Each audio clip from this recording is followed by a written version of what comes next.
Fear. It's the quiet killer of confidence, especially in our girls. It's why your daughter won't make eye contact, won't try something new, and won't show up as herself. And yes, COVID may feel like ancient history, but the scars are still living in her body, and yours too. Because when girls are taught that showing emotion is a weakness, fear doesn't just disappear. It hides, it festers, and then it shows up as the I don't care shrugs, the meltdowns, the total shutdowns, and the self-harming behaviours. Welcome back to The Teen Whisperer, the podcast for mums of girls who are trying their best to figure out this whole, teenager thing without completely losing the plot. And when I say teenager, I'm talking about tweens, I'm talking about teenagers, and I'm talking about those young women.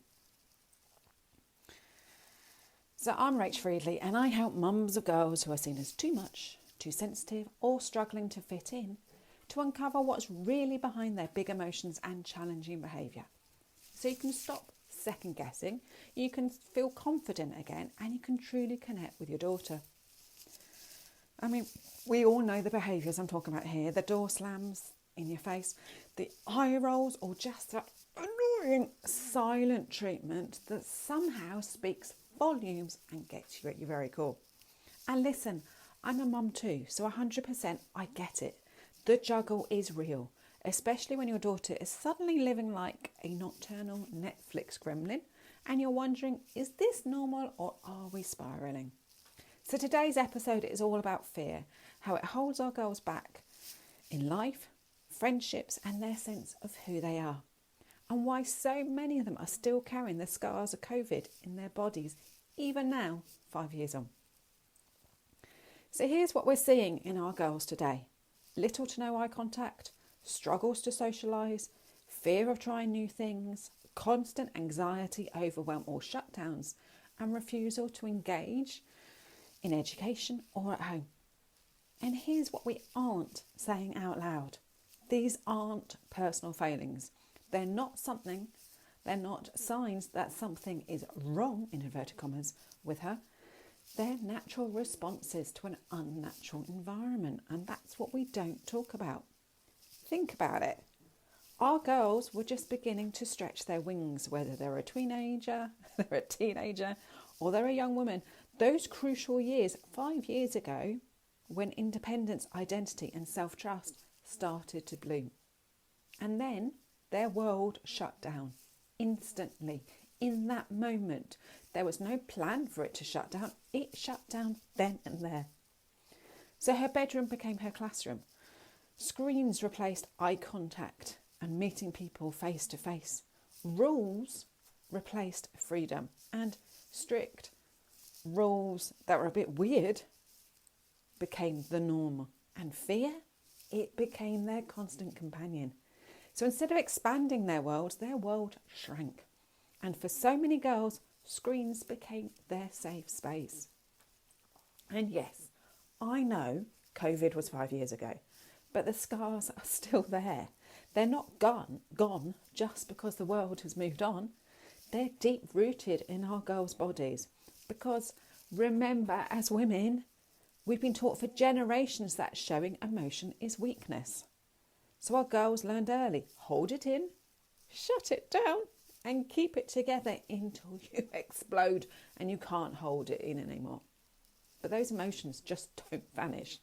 Those feelings don't vanish. They get stored in the body.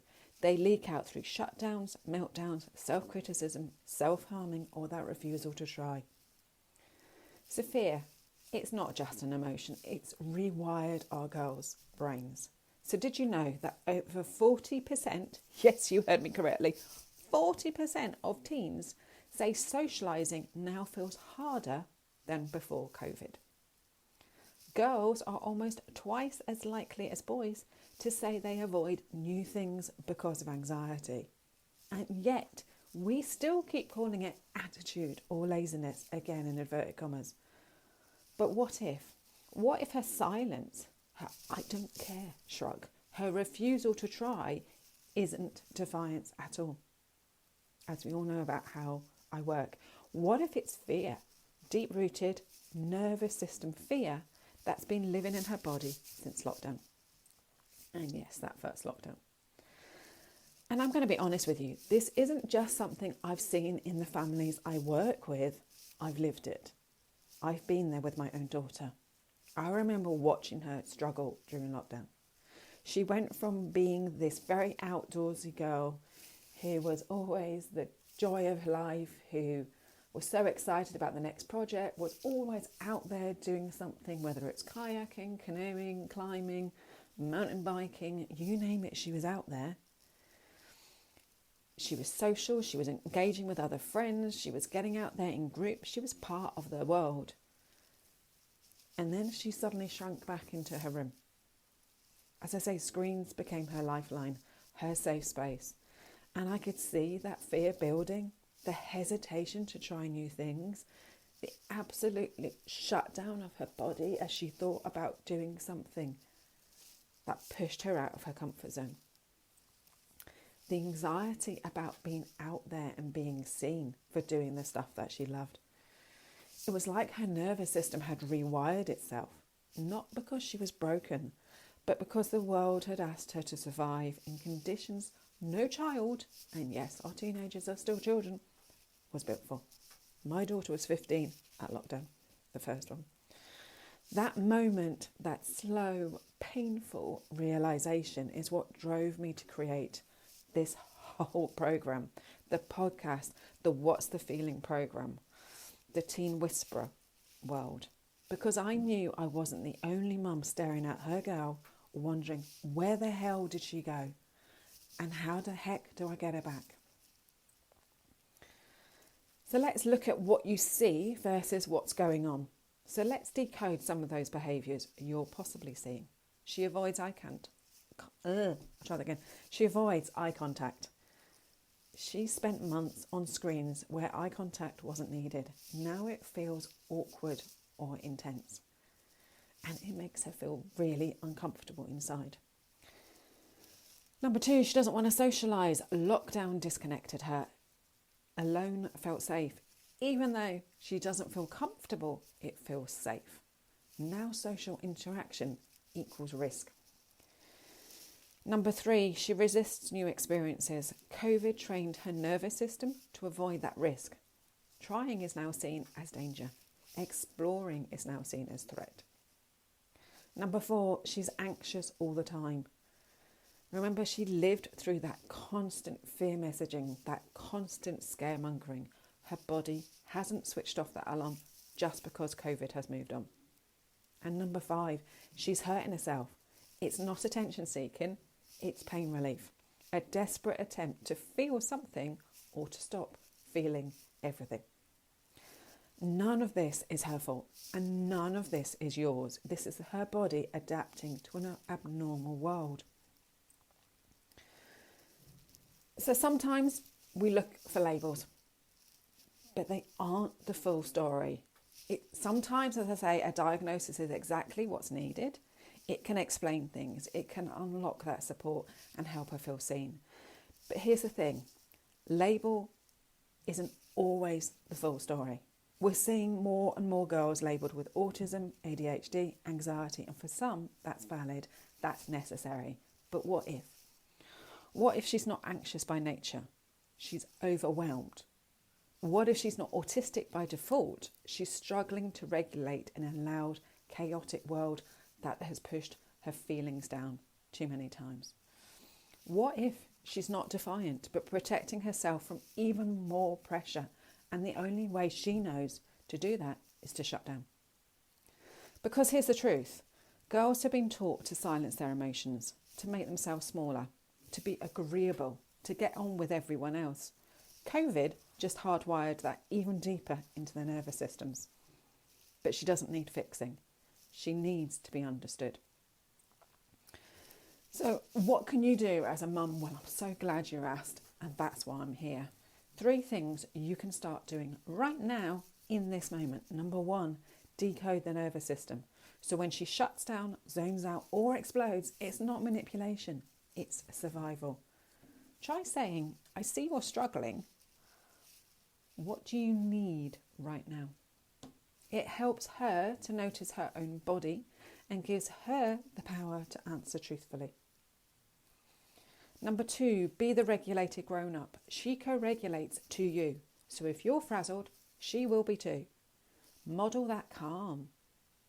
Mirror that behaviour that you want to see in her. Can we say that again? Mirror the behaviour you want to see in her. So yeah, model the calm. Name your feelings out loud. I'm stretched, or I'm feeling really ugh inside, but that's okay. She may roll her eyes at you, and she's like thinking, what the hell is going on here? Mum's actually telling me what's going on. But her nervous system is noticing that it's okay to be open and honest about how you are feeling. And number 3, validate then guide. When her pain turns inward, don't rush to fix her, because it then becomes about you. Start with safety. Try saying, this is a big feeling and it's okay. I'm here even if I don't have all the answers. You don't have to go through this alone. And I'm here for you when you're ready.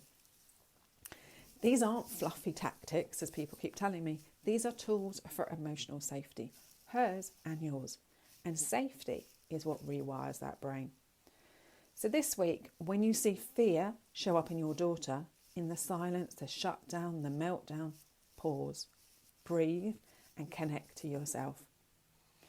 Instead of asking, what's wrong with you? Ask, what's happening in your body right now? But obviously use words that makes more sense to your daughter and yourself. Because fear is not a weakness. It's her nervous system keeping score of everything she's lived through. And it's also about understanding what's going on for you. So that pause, connect into how you are feeling about what's going on. And then take that breath. So if this episode landed with you, hit subscribe so you don't miss the next episode. Share it with a mum friend who's in the thick of this too. She needs to hear she's not alone. And the more people that get to hear my podcast, the more reach it has. And the more those algorithms lob it out to other mums who need to hear this. And grab my free quick reset for mums of overwhelmed or spiraling girls. It's waiting for you in the show notes, and it helps you in this moment. Not 5 months down the line, not 3 years when you've waited for CAMS to respond. Right now in the moment when you need it. So yeah, that's this week's topic of fear. And anything, if you want to connect with me, you want to reach out to me, check out the details in the show notes, or otherwise send me a text. It goes through this podcast. Okie dokie. Speak soon. Take care. Bye-bye.